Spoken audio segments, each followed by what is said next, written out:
Hi sisters, எல்லோரும் எப்படி இருக்கீங்க? நல்லா இருக்கீங்களா? இன்றைக்கி ஒரு குக்கிங் vlog தான் பார்க்க போகிறோம். போன வெள்ளிக்கிழமை அன்னைக்கு எடுத்த வீடியோ தான் இது. எடிட் பண்ணி அப்லோட் பண்ணுறதுக்கு கொஞ்சம் லேட் ஆகி போச்சு. இன்றைக்கி இஃப்தாருக்கு நான் பண்ணக்கூடிய ரெசிபிஸ் எல்லாம் தான் இந்த வீடியோவில் நான் உங்கள் கூட ஷேர் பண்ண போகிறேன். வீடியோவை ஸ்கிப் பண்ணாமல் கம்ப்ளீட்டாக பாருங்கள்.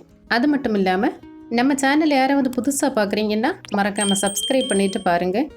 இந்த வீடியோவை ஃபுல்லாக பார்த்துட்டு உங்களுக்கு பிடிச்சிருந்துன்னா மறக்காமல் ஒரு லைக் பண்ணுங்கள். உங்களோட கருத்துக்களையும் மறக்காமல் கமெண்ட் பண்ணுங்கள். இந்த ஃப்ரூட்ஸ் எல்லாம் எதுக்கு நான் எடுத்து வச்சுட்டு இருக்கேன்னா, ஒரு கஸ்டர்ட் ரெடி பண்ணுறதுக்கு வேண்டி தான். காலையில் ஒரு 11 மணி போல எல்லாம் நான் கொஞ்சம் வேலைகளெல்லாம் முடிச்சு வச்சுட்டேன். அந்த வேலைகளை தான் நீங்கள் இப்போ பார்த்துட்டு இருக்கீங்க. இன்றைக்கி என்ன ஸ்பெஷல்னால் பீஃப் தான்.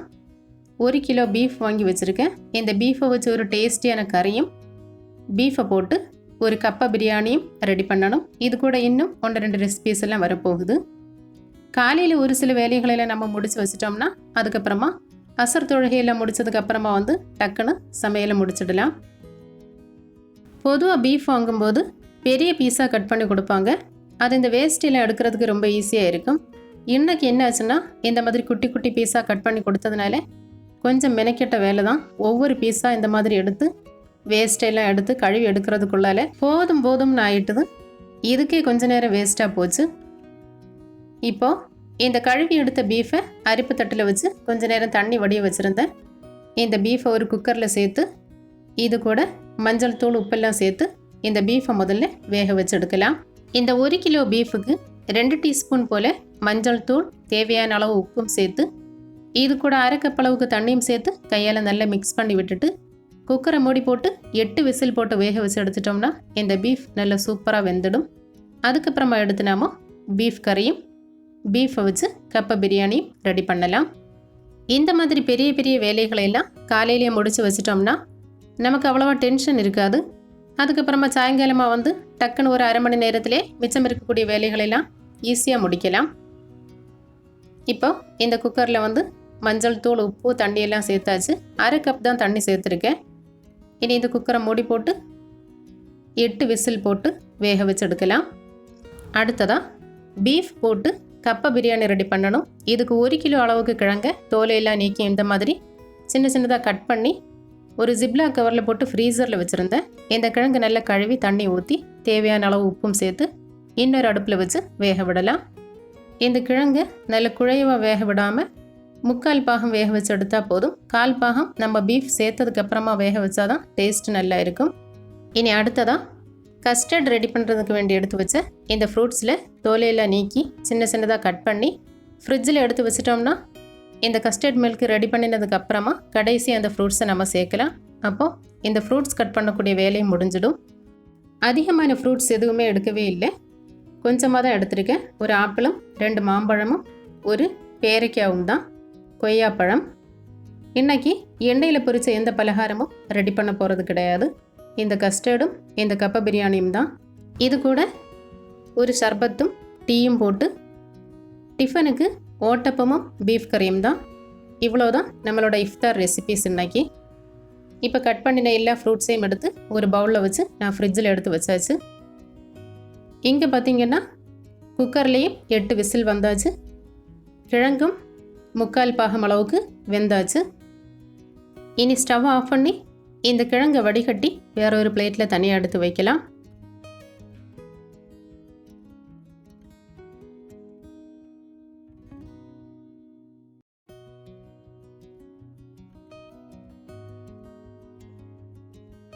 இப்போ ஒரு சில பெரிய வேலைகளெல்லாம் முடிஞ்சது.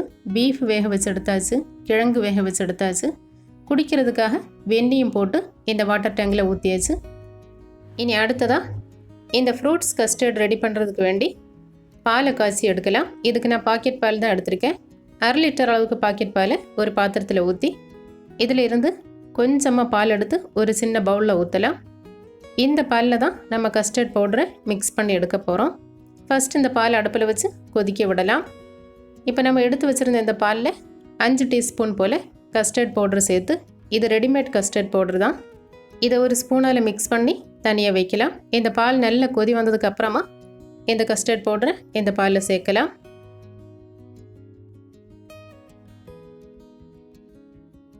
இப்போ பாலும் நல்லா கொதிக்க ஆரம்பிச்சாச்சு. இப்படி நல்லா கொதிக்க தொடங்குனதும் நம்ம பாலில் கலக்கி வச்சுருந்த இந்த கஸ்டர்ட் பவுடரை இதில் சேர்த்து நல்லா வேக விடணும். இந்த பால் நல்ல கெட்டியாகும் வரை வேக வச்சு எடுக்கலாம். நல்ல கெட்டியானதுக்கு அப்புறமா இதில் தேவையான அளவு சீனி சேர்க்கலாம். சீனியும் சேர்த்து கொஞ்ச நேரம் வேக விட்டுட்டு ஸ்டவ் ஆஃப் பண்ணி இறக்கிடலாம். அவ்வளோதான். இப்போ இந்த கஸ்டர்ட் மில்க் ரெடி ஆயாச்சு. இனி இதை நல்லா ஆற விடலாம். ஆறினதுக்கப்புறமா தான் நம்ம இதை ஃப்ரிட்ஜில் வைக்கணும். ஃப்ரிட்ஜில் வச்சதுக்கப்புறமா எடுத்து சாப்பிட்டா தான் நல்லா இருக்கும். ஆறுது வரைக்கும் இது ஒரு பக்கம் அப்படி இருக்கட்டும். அடுத்ததாக வேறு வேலையை பார்க்கலாம்.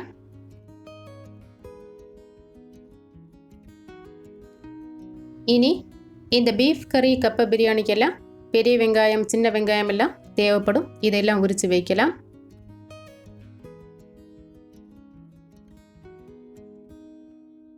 இனி உரித்து வச்ச இந்த பெரிய வெங்காயம் சின்ன வெங்காயம் தக்காளி எல்லாம் இன்றைக்கி கையால் கட் பண்ண போகிறது கிடையாது. இந்த மிக்ஸி ஜாரில் போட்டு நல்லா ஸ்லைஸ் பண்ணி எடுக்கலாம். இது ரொம்ப ஈஸியாக இருக்கும். அதிகமான ரெசிபிஸ் ஏதாவது பண்ணுறதா இருந்தால் மட்டும்தான் நிறைய வெங்காயம் எல்லாம் கட் பண்ணுறதுக்கு இந்த ஜாரை நான் யூஸ் பண்ணுவேன். மற்றபடி கையாலேயே வெங்காயத்தை எல்லாம் கட் பண்ணி எடுக்கிறது தான். வேறு ஒன்றும் இல்லை. இந்த ஜாரை கழுவி காய வைக்கிறதுக்கு ஒரு சின்ன மடி தான். ஆனால் யூஸ் பண்ண தொடங்கிட்டோம்னா 5 நிமிஷத்துலேயே வேலை முடிஞ்சிடும். அவ்வளோ யூஸ்ஃபுல்லான ஒரு ப்ராடக்ட் இது. அவ்வளோதான். வெங்காயம் கட் பண்ண வேண்டிய வேலையும் முடிஞ்சாச்சு. இப்போ வெங்காயம் தக்காளி எல்லாம் இந்த மிக்ஸி ஜார்லேயே நான் கட் பண்ணி எடுத்து வச்சாச்சு. இந்த வெங்காயம் எதுக்குன்னா சஹருக்கு கீ ரைஸ் ரெடி பண்ணதான். இந்த வெங்காயத்தை நான் ஃப்ரிட்ஜில் வச்சுட்டேன்னா சஹருக்கு எழும்பி டக்குன்னு ஒரு கீ ரைஸ் ரெடி பண்ணலாம். இப்போ இந்த பீஃப் வேக வச்சுருந்த குக்கரில் ஃபுல் ப்ரெஷரும் அடங்கியாச்சு. அடுத்ததாக நம்ம பீஃப் கறி ரெடி பண்ணலாம். இப்போ இந்த பீஃப் கறி ரெடி பண்ணுறதுக்கு இந்த மாதிரி ஒரு பாத்திரம் எடுத்துருக்கேன். இந்த பாத்திரம் நல்லா சூடானதுக்கப்புறமா இதில் 1 கப் அளவுக்கு தேங்காய் எண்ணெய் சேர்க்கலாம். இந்த பீஃப் கறிக்கு தேங்காய் எண்ணெய் கொஞ்சம் அதிகமாக சேர்த்தோன்னா நல்லா இருக்கும். இது நம்ம லூஸாக வைக்காமல் கொஞ்சம் திக்கான கிரேவியாக தான் ரெடி பண்ண போகிறோம். இனி இந்த எண்ணெய் சூடானதுக்கப்புறமா 5 பெரிய வெங்காயத்தை கட் பண்ணி இதில் சேர்த்து இந்த வெங்காயம் வதங்கிறதுக்கு தேவையான அளவு உப்பும் சேர்த்து இப்படி லைட்டாக வதக்கி விட்டுட்டு இனி 1 கைப்பிடி அளவுக்கு சின்ன வெங்காயம் கட் பண்ணி வச்சுருந்தேன். அதையும் சேர்த்து கட் பண்ணின தக்காளி எல்லாத்தையும் இதில் சேர்த்து ஒன்றா தான் வதக்க போகிறோம். 4 பெரிய பழுத்த தக்காளியை கட் பண்ணி எடுத்து வச்சுருந்தேன். இதையும் சேர்த்து கட் பண்ணின சின்ன வெங்காயம், ஒரு சின்ன துண்டு கேப்சிகம் சின்ன சின்னதாக கட் பண்ணி வச்சுருந்தேன். இது கூட 3 சின்ன துண்டு ரம்பை இலையும் சேர்த்து எல்லாத்தையும் ஒன்றாவே வதக்கி மூடி போட்டு அப்படியே ஸ்லோ ஃப்ளேமில் வச்சிட்டோம்னா அது தானாகவே வதங்கிடும். அப்படியே வைக்கலாம்.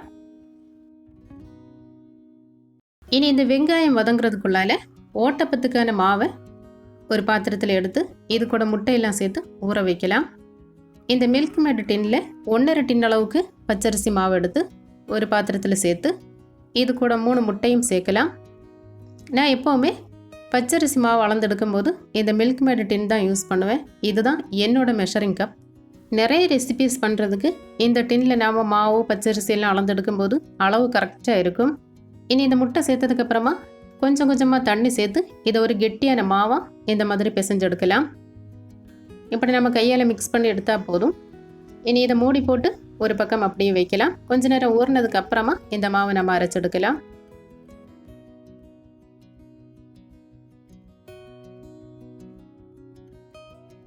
இப்போ இந்த வெங்காயம் தக்காளி எல்லாம் ஓரளவுக்கு வதங்கியாச்சு. இப்படி ஒரு தடவை மிக்ஸ் பண்ணி விட்டுட்டு இன்னும் மூடி போட்டுட்டோம்னா கொஞ்சம் கூட குழைவாக வெந்துடும். அதுக்கப்புறமா நாம இஞ்சி பூண்டு பேஸ்ட் எல்லாம் சேர்க்கலாம். பக்கத்துலேயே நின்று வதக்கிட்டு இருந்தோன்னா டைம் எல்லாம் போயிடும். அந்த நேரத்தில் நாம வேறு வேலையை பார்க்கலாம். தீயை ஸ்லோ ஃப்ளேமில் வச்சா போதும், தானாக வதங்கிடும். இனி அடுத்ததாக நம்ம ஒரு ஷர்பத் ரெடி பண்ணலாம். ஈஸியான ஒரு ஷர்பத் தான்.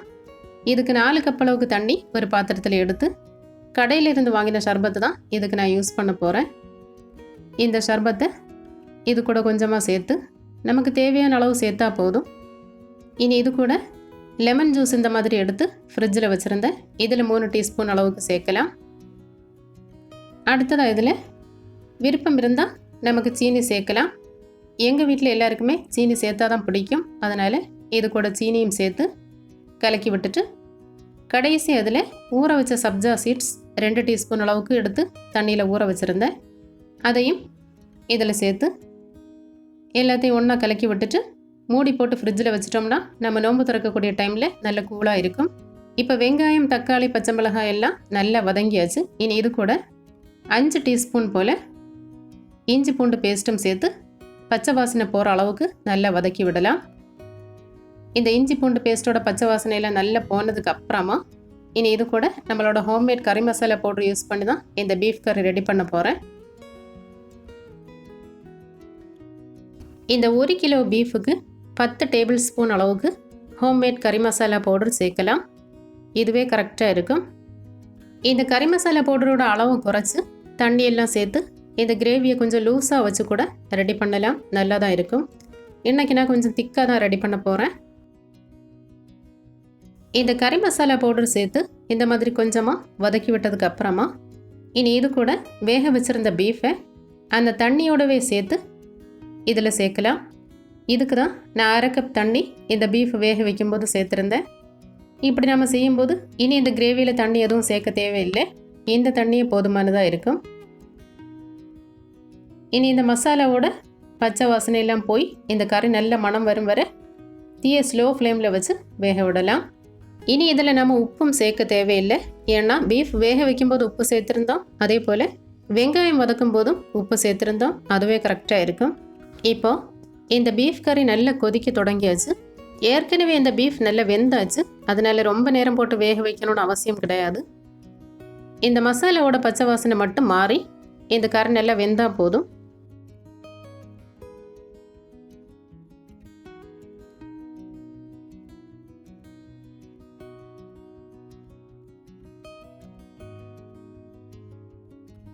இனி கடைசி இதில் கொத்தமல்லி கீரையும் கட் பண்ணி போட்டு இதை இன்னொரு அடுப்பில் மாற்றிட்டு நம்ம பீஃப் கப்பை பிரியாணி ரெடி பண்ணலாம்.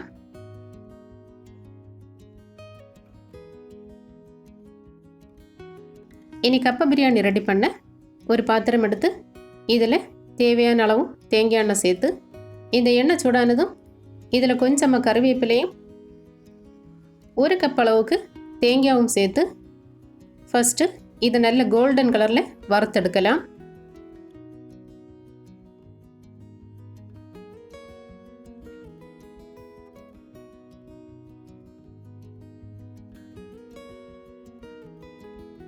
இந்த மாதிரி தேங்காவை நல்ல பொன்னிறமாக வறுத்து கோரி வேற ஒரு பாத்திரத்தில் மாற்றலாம்.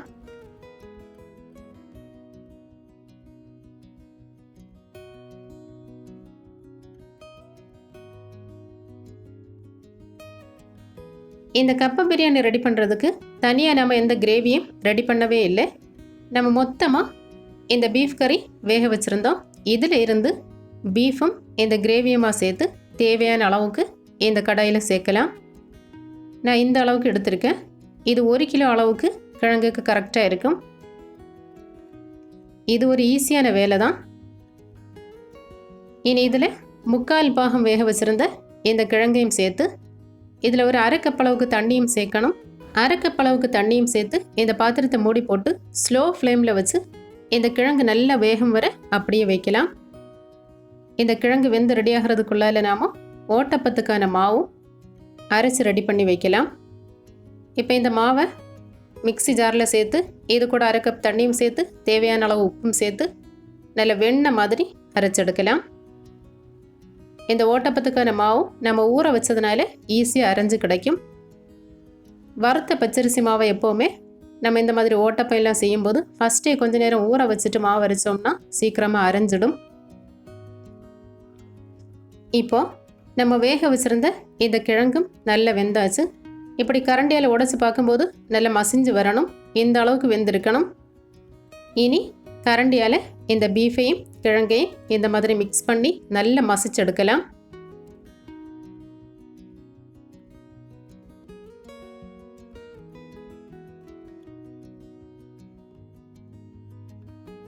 இந்த மாதிரி இந்த பீஃபையும் கிழங்கையும் சேர்த்து நல்லா மசிச்சு விட்டதுக்கு அப்புறமா நம்ம ஏற்கனவே வறுத்து வச்சுருந்த இந்த தேங்காயையும் கருவேப்பிலையும் சேர்த்து மிக்ஸ் பண்ணி விடலாம். இந்த கப்பை பிரியாணிக்கு கடைசியாக இந்த கருவேப்பிலையும் தேங்காயும் சேர்க்கும்போது இன்னும் நல்லா டேஸ்ட்டாக இருக்கும்.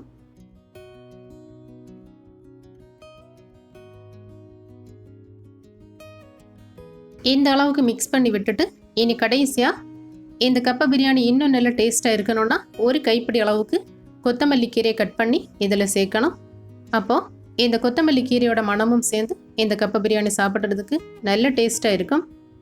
ரொம்ப ரொம்ப ஈஸியாகவும் டேஸ்டியாகவும் கப்பை பிரியாணியும் ரெடி பண்ணியாச்சு. இனி அடுத்ததாக கடைசியாக நம்ம ரெடி பண்ண போகிறது ஓட்டப்பம் தான். இந்த ஓட்டப்பத்தோட மாவு இந்த அளவுக்கு திக்காக இருந்தால் தான் ஓட்டப்பம் சுட்டெடுக்கிறதுக்கு ஈஸியாக வரும். அதே போல் ஓட்டப்பம் சுடும்போது ஓட்டப்ப ஓடு நல்ல சூடாக இருக்கணும். நல்ல சூடாக இருந்தால் தான் இந்த ஓட்டப்பம் சுட்டெடுக்கிறதுக்கும் நல்லா வரும். தீயை ஹை ஃப்ளேமில் வச்சு தான் இந்த ஓட்டப்பம் சுடணும். இப்படி மாவு ஊற்றினதுக்கு அப்புறமா தோசை மாதிரி பரப்பி விட்டுட்டு மூடி போட்டு ஒரு 2 நிமிஷம் வேக வச்சு எடுத்துட்டோம்னா இந்த ஓட்டப்பம் டக்குன்னு ரெடி ஆகிடும். மண் ஓடில் சுட்டா கூட கொஞ்சம் கூட ஒட்டாத அளவுக்கு எடுக்கிறதுக்கு எவ்வளோ சூப்பராக வருது பார்த்தீங்களா? இந்த ஓட்டப்பம் ரெசிபி நம்ம சேனலில் ஏற்கனவே நான் அப்லோட் பண்ணியிருக்கேன். தெரியாதவங்க செக் பண்ணி பாருங்கள். புதுசாக ஓட்டப்ப ஓடு வாங்கும்போது இந்த ஓட்டப்ப ஓடை எப்படி பழக்கி எடுக்கிறதுன்னு தனியாக ஒரு வீடியோ போடலாம்.